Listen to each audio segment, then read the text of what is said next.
Supremo Tribunal,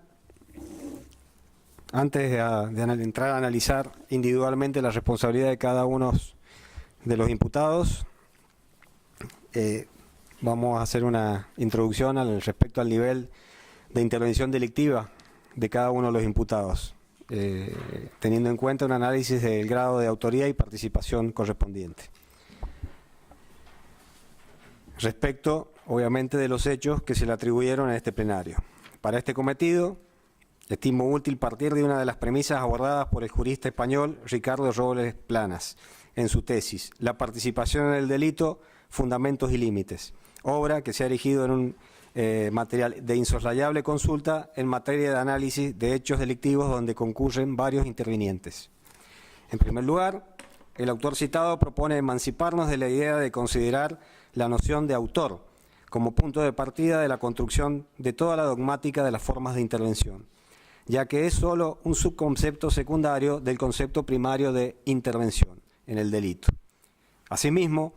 el autor distingue dos momentos dentro de la problemática de la intervención delictiva: la fundamentación de la intervención por un lado y su calificación por el otro. El primer momento, fundamentación de la intervención, está estrechamente vinculado a la teoría de la imputación objetiva y a las posibilidades del dominio del hecho, resultando importante tener en cuenta el principio de autorresponsabilidad, pero entendido de una forma normativa, creación desaprobada, activa u omisiva, de un riesgo teniendo en cuenta la conducta autorresponsable de otro sujeto. La medida en que la conducta de varios intervinientes está desaprobada en vistas a un mismo hecho delictivo, puede sostenerse que el hecho delictivo pertenece a todos los intervinientes. Por su parte, la calificación de la intervención busca determinar entre el círculo de intervinientes quiénes deben recibir mayor pena. Si bien todos han infringido una norma, la intensidad de la infracción no siempre es la misma. Por tanto, todo se reduce a una gradación de las infracciones de deberes realizadas por cada interviniente. Para ello, será determinante analizar la magnitud de los actos de organización de cada uno y su incidencia en la concreta realización típica. Como bien señala el citado autor, la valoración del aporte de cada interviniente debe realizarse no solo teniendo en cuenta la proximidad fáctica con el menoscabo del bien jurídico o con el dominio del hecho que conduce el mismo, sino también el significado que dicha aportación tiene como acto de organización para la negación del derecho, donde cobra relevancia la infracción de deberes especiales. Entonces, el injusto del interviniente será mayor cuanto más probabilidad y mayor grado de lesividad incorpore su aportación para afectar el bien jurídico, y más intensa sea la lesión de deberes jurídicos especiales en relación con la situación típica, así como, en general, más intenso sea el grado de negación del ordenamiento jurídico. Habiendo señalado esto, es importante destacar que todos los hechos y delitos que se han verificado a lo largo de este extenso debate han sido perpetrados desde las entrañas de una organización, o, mejor dicho, desde un aparato que utilizó no solo su capacidad de armas, sus entrenamientos especiales o su funcionamiento basado en operaciones de inteligencia, sino también sus prerrogativas de poder, que en el contexto descripto era prácticamente ilimitado. Estas consideraciones son perfectamente válidas tanto para el Ejército argentino como así también para la Policía Federal y la Policía Provincial, ya que en el funcionamiento del aparato represivo instaurado contra estudiantes, disidentes políticos, gremialistas, etc., estas fuerzas actuaron tanto por separado como conjuntamente. En sintonía con esto, corresponde ahora analizar cómo operan en esta particular especie de delitos y en el contexto especial en que se cometieron las diferentes maneras en que los intervinientes dominan el hecho. Así, analizando el dominio del hecho como criterio delimitador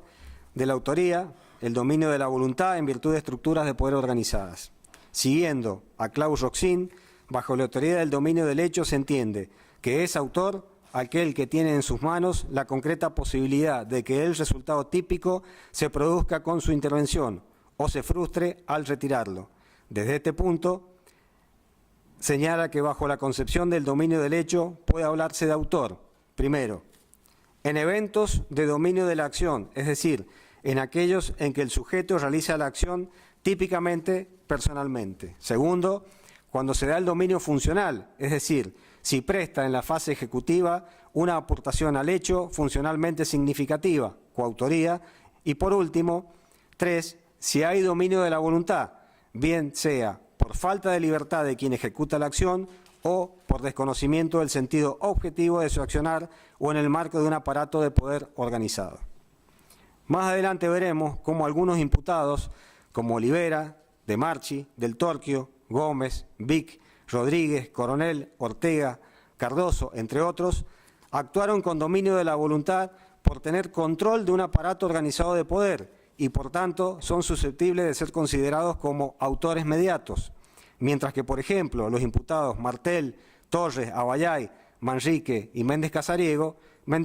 y Arancio, que no pueden ser considerados autores mediatos, sino autores directos o ejecutores. Actuaron en forma conjunta con otros con un codominio funcional del hecho por la intervención de diversos intervinientes directos en la ejecución de los hechos.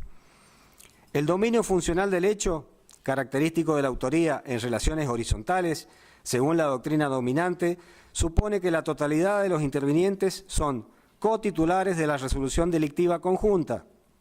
pero además, cada uno de ellos también debe realizar una aportación significativa al hecho.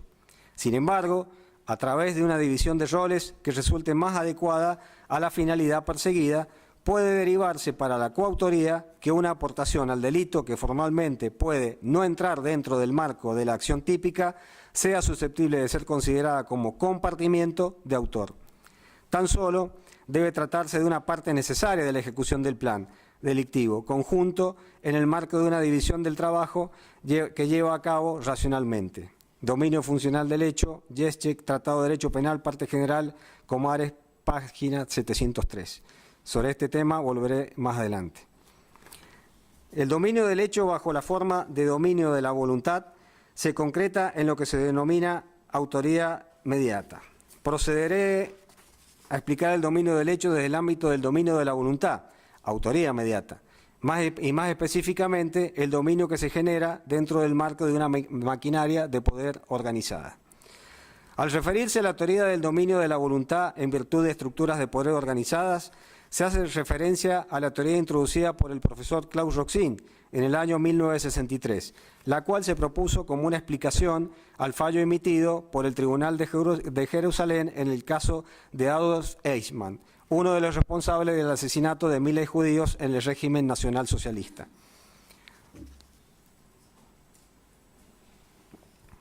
Con el paso del tiempo, la doctrina, los tribunales nacionales y los tribunales internacionales, como la Corte Penal Internacional y los tribunales ad hoc para Ruanda y la ex Yugoslavia, han venido adoptando y aceptando la inclusión del concepto y en algunos casos el mismo se ha extendido y presentado en forma de coautoría mediata a través de aparatos organizados de poder. Así, por ejemplo, en Argentina tenemos el fallo proferido en el conocido Juicio a las Juntas por la Cámara Nacional de Apelaciones en lo Criminal y Correccional Federal de Argentina, en el que se condenó a los comandantes de cada una de las 3 juntas militares que presidieron la dictadura militar en Argentina en 1976-1983. En Alemania, los casos de los tiradores del muro de Berlín y en Chile, el caso contra el general Manuel Contreras, quien estaba al mando de la Dirección de Inteligencia Nacional en Colombia. El caso contra el ex senador Álvaro Alfonso García Romeros, en Perú, todos los casos contra los expresidentes Alberto Fujimori, sentencia del 7 de abril del 2009, entre otros. A nivel de tribunales internacionales, se pueden citar fallos como el TPI-Y en el caso contra Milor Stasic, Rodoslav Vardanin, Monsilo Kraksinik, Milan Martik, Vlastimir Dordevic y Ante Fotovina. El caso contra Protais Sigirazo ante el Tribunal Penal Internacional para Ruanda y el caso ante la Corte Especial en Sierra Leona. La resonante sentencia de la Corte Penal Internacional en el caso de Jean-Pierre Bemba por los delitos cometidos por sus tropas en la República Centroafricana, entre otros. En la teoría del dominio de la voluntad, en virtud de aparatos o estructuras de poder organizadas, el protagonista del delito es el dirigente o aquel que tiene facultad para dar una orden, dentro de una estructura que goza de una organización que le permite simplemente esperar a que dicha orden sea cumplida sin importar quién la cumpla, siendo además claro que, en estos casos, el protagonista del crimen no necesita hacerse presente en la escena del mismo y que este hecho no lo hace ajeno al suceso. En el año 2006, el profesor Roxin expresó respecto a la teoría expuesta lo siguiente: se apoya en la tesis de que en una organización delictiva, los hombres de atrás, que ordenan delitos con mando autónomo, pueden, en este caso, ser responsables como autores mediatos, aun cuando los ejecutores inmediatos sean, asimismo, castigados como autores plenamente responsables. Roxin Klaus, 2006, El dominio de organización como forma independiente de autoría inmediata, Revista de Estudios de la Justicia, número 7, Facultad de Derecho, Universidad de Chile, 2006. Por lo tanto, es necesario hablar de un autor indirecto detrás del autor directo, donde el control del primero sobre el segundo no deviene de la falta de responsabilidad de estos, sino del control del primero sobre la estructura de poder en la cual operan. Que hay ambos, artículo 25 individual, responsabilidad criminal, editado en el 2008. Es por ello que a criterio de este Ministerio Público Fiscal, esta teoría es la más adecuada para explicar esta forma de autoría, que se basa en la especial forma de actuación del aparato de poder, que está a disposición del llamado autor de escritorio y que funciona en forma automática sin importar la persona individual del ejecutante. El aparato organizado de poder se debe ver como un verdadero instrumento de hecho, compuesto por un gran número de personas, que gracias a la forma estructurada de actuar del aparato de poder, garantiza las distintas fuerzas. Ciñéndonos a este proceso, podemos observar cómo intervienen delictivamente dentro del terreno definido por la autoridad inmediata imputados que al momento de los hechos ejercían poder de dirección dentro de alguno de los estamentos del RIM 22, de la Policía de San Juan y de la Delegación San Juan de la Policía Federal Argentina, quienes de forma separada o conjunta concurrían a perpetrar los delitos propios de este aparato represivo. Esto también obedece a la directiva del Comandante General del Ejército, número 404-75, lucha contra la subversión, que fue emitida en octubre de 1975, para poner en ejecución la Directiva 175 del Consejo de Defensa, establecida en el marco de colaboración de la Armada y de la Fuerza Aérea y la subordinación operacional de la Fuerza de Seguridad y Penitenciaria. En realidad, el dominio recae sobre el aparato organizado, sobre la estructura organizativa ilícita. Los elementos necesarios para la configuración de la autoría inmediata en virtud de aparatos organizados de poder son: primero, poder de mando. Puede definirse el poder de mando como la capacidad del nivel estratégico superior del hombre de atrás de impartir órdenes o asignar roles a la parte de la organización que le está subordinada o asignada. En este sentido, y en consonancia con lo que se viene sosteniendo, esta conceptualización dogmática abarca no solo a la cúpula superior de la estructura de poder, sino que también a los mandos intermedios, siempre y cuando estos den las órdenes a los mandos inferiores, es decir, a los ejecutores directos del delito.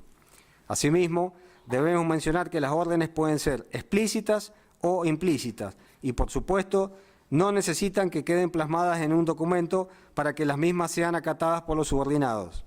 Es necesario que dentro del funcionamiento de la organización y en virtud de ella, alguien pueda impartir órdenes a un autor material. Lo realmente importante es que tenga autoridad o nivel de mando con capacidad para ejercerlo y que la acción se haya derivado del uso de esta prerrogativa de dirección. En otras palabras,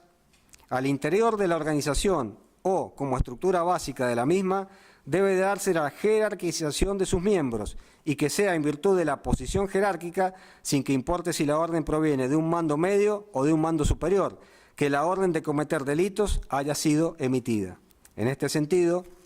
Roxin señala que autor mediato solo puede ser quien dentro de una organización rígidamente dirigida tiene autoridad para dar órdenes y la ejerce para causar realizaciones del tipo. El comandante de un campo de concentración nazi era, por tanto, autor mediato de los asesinatos ordenados por él, aunque él mismo actuara por indicación de cargos superiores. De ahí que puedan encontrarse en los distintos niveles de la jerarquía de mando varios autores mediatos en cadena. La desvinculación del ordenamiento jurídico. Este requisito exige el necesario apartamiento del ordenamiento jurídico, tanto en cuanto a sus fuentes nacionales como internacionales. Así, se ha dicho que la organización debe actuar como un todo al margen de la ley.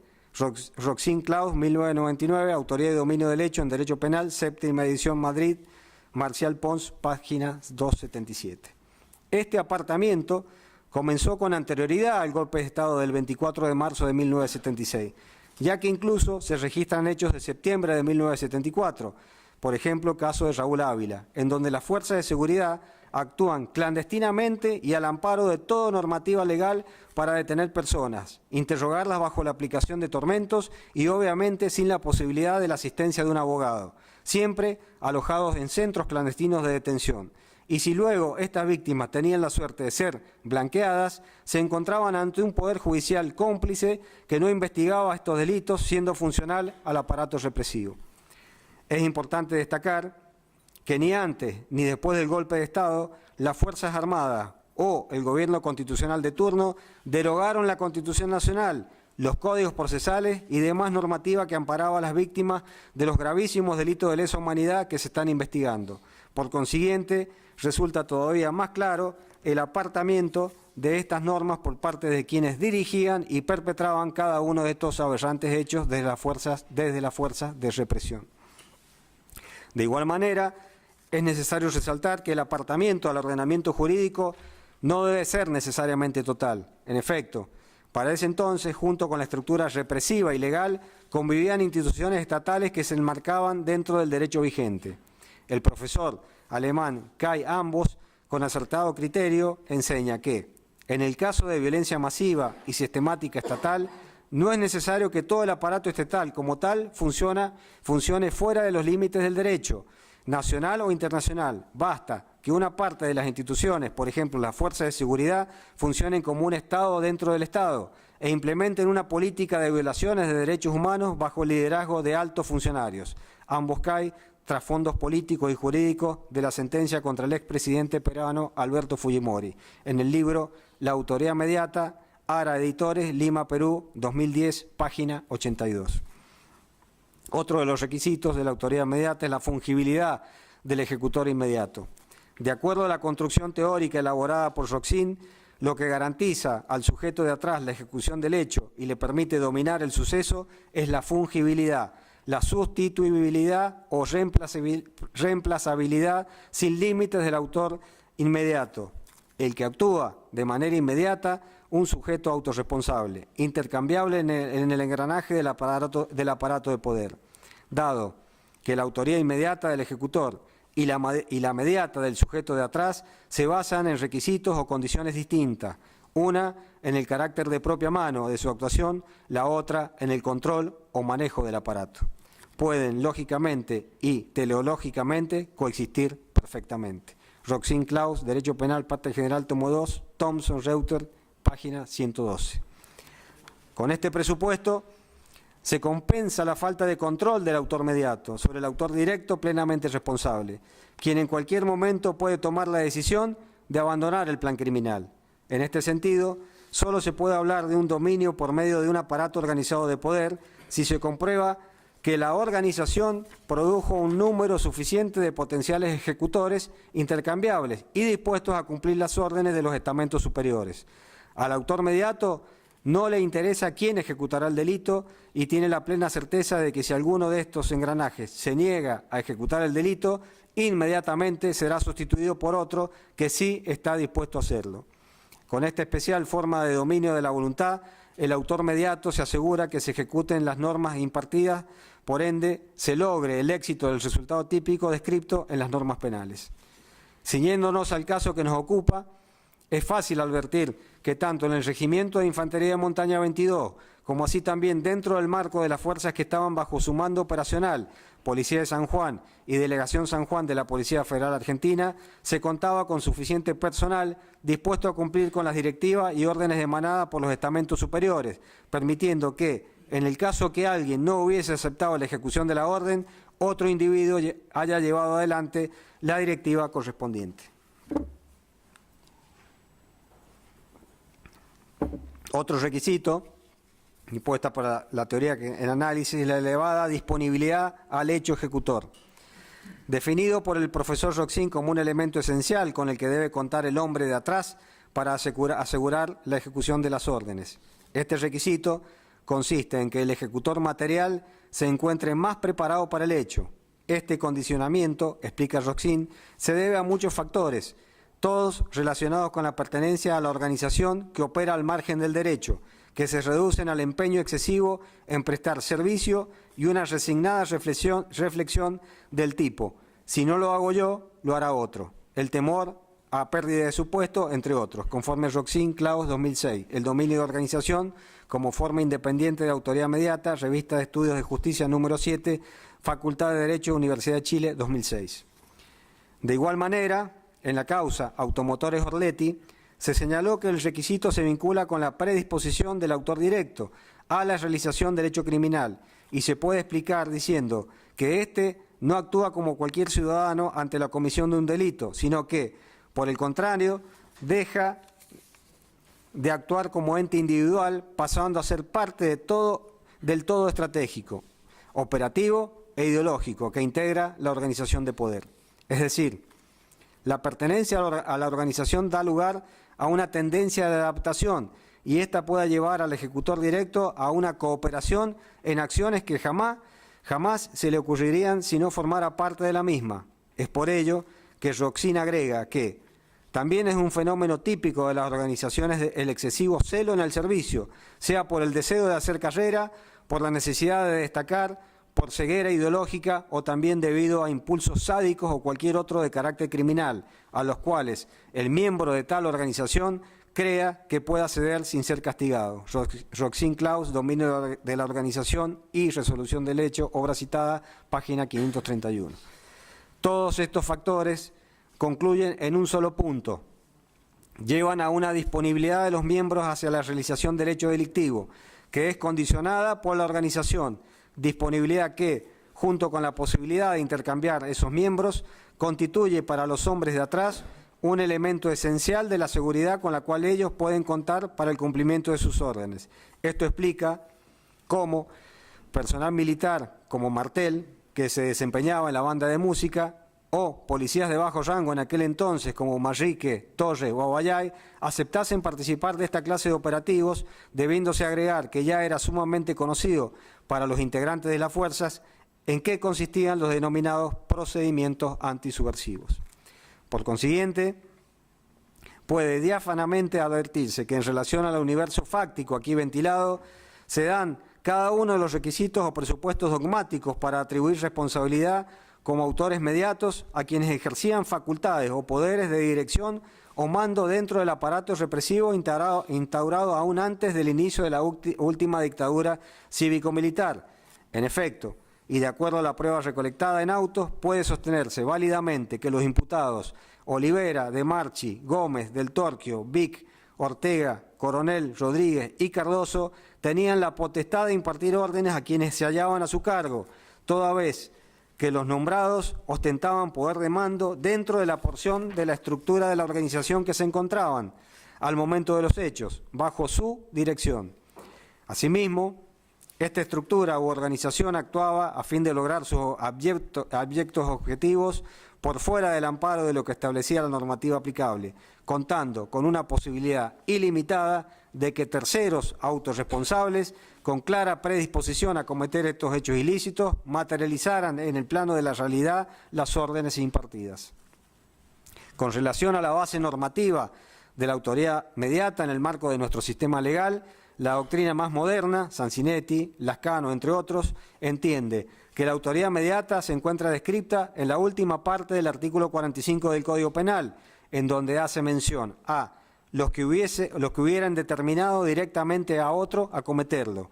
El determinador, a diferencia del instigador o del inductor, es quien, sin efectuar los actos ejecutivos del suceso ilícito, ejerce el dominio del hecho a través de otro, cuya voluntad se encuentra determinada directamente, es decir, sometida al plan delictivo de aquel, conforme Lascano, Carlos Julio Hijo, Teoría de los aparatos organizados de poder y delitos empresariales, en el libro Nuevas formulaciones en las ciencias penales, homenaje a Claus Roxin, Marcos Lerner, editora, Córdoba, 2001, página 364. Este criterio encuentra asidero en la sentencia de la Cámara Federal, de la causa 13 del 84, y en la sentencia que posteriormente recayeron en procesos donde se juzgaron delitos de lesa humanidad. Ahora bien, corresponde referirnos con mayor detalle al dominio funcional del hecho, característico de la autoría en relaciones horizontales. Según la doctrina dominante, supone que la totalidad de los intervinientes son cotitulares de la resolución delictiva conjunta. Como se dijo, cada interviniente debe realizar una aportación significativa al hecho. Debe tratarse de una parte necesaria de la ejecución del plan delictivo, conjunto en el marco de una división de trabajo del trabajo que lleva a cabo racionalmente. Todos los requisitos exigibles para el autor tienen que darse en el coautor funcional, codominio del hecho, elementos especiales de la autoría y los elementos subjetivos exigibles en el tipo penal que se trate. La coautoría funcional se presenta en los casos en que es posible la división de trabajo, cuando los intervinientes se distribuyeron los aportes necesarios para la consumación en función de un plan y los realizaron durante la etapa de ejecución. En estos casos, cada coautor se reserva un dominio funcional, pues el aporte de cada uno es imprescindible para que el delito pueda cometerse del modo previsto. Roxin, en este sentido, nos enseña que coautor es todo interviniente cuya aportación en la fase ejecutiva representa un requisito indispensable para la realización del resultado pretendido, esto es, aquel con cuyo comportamiento funcional se sostiene o se viene abajo lo emprendido, agregando, y mucho menos se requiere que ponga manos a la obra en sentido externo o ni siquiera que esté presente en el lugar del hecho. Roxin, dominio del hecho en Derecho Penal, séptima edición, traducida por Joaquín Cuello Contreras y José Luis Serrano González, de Murillo, Marcial Pons, Ediciones Jurídicas y Sociales, Madrid, España, 2000, página 310 y siguiente. Consecuentemente, la coautoría funcional requiere la presencia de varios requisitos: decisión común, división de trabajo, codominio del hecho, y que el aporte sea realizado durante la etapa ejecutiva del delito. Decisión común es el plan acordado y aceptado por todos, que es lo que permite relacionar las partes del hecho que realiza cada uno y fundamentar la imputación a cada coautor la parte de los otros. División de trabajo: cada coautor tiene que realizar una contribución efectiva al hecho en común. Por lo tanto, debe tratarse de un delito compuesto, de segmentos aislables de acciones ejecutivas, por lo que los aportes pueden ser simultáneos o sucesivos. Codominio del hecho: cada uno de los autores tiene un dominio compartido, ya que tiene el poder de decisión sobre la parte del hecho que ha tomado a su cargo. Etapa ejecutiva del delito: para que el aporte permita imputar, coautoría funcional debe haber sido realizado durante esa etapa. Habiendo desarrollado, excelentísimo tribunal, todo esto, puede afirmarse que en este plenario hay imputados que reúnen estos requisitos y que son precisamente quienes actuaban como autores directos y fungibles, quienes voluntariamente aceptaban llevar a cabo la porción del plan que se les asignaba y teniendo pleno conocimiento de lo que sucedía antes de su intervención, como así también después. En efecto, quien detenía a una víctima conocía a dónde era llevada y qué sucedía allí con ellas. Por ejemplo, cuando detenían a una víctima que era perseguida por motivos políticos y ésta era llevada a un centro clandestino de detención. Se conocía en qué condiciones estarían las mismas en ese lugar y bajo qué circunstancias eran interrogadas. Por ello, resulta posible atribuirles la totalidad de los delitos padecidos por las víctimas, ya que se interrelacionan de forma directa, no resultando posible uno sin el otro. Por ejemplo, si una persona detenía a otra para que luego la interroguen bajo tormentos, no solo correspondería a imputarle la privación ilegal de la libertad, sino también la aplicación de tormentos.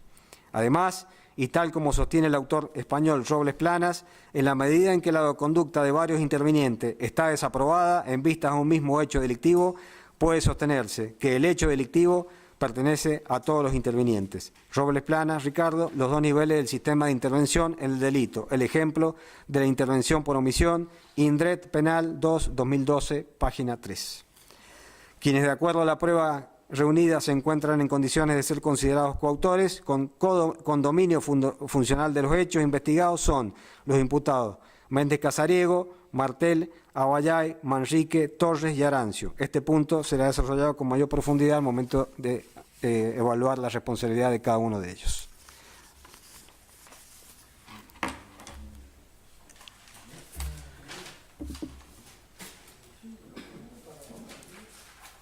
Bien, hacemos un cuarto intermedio.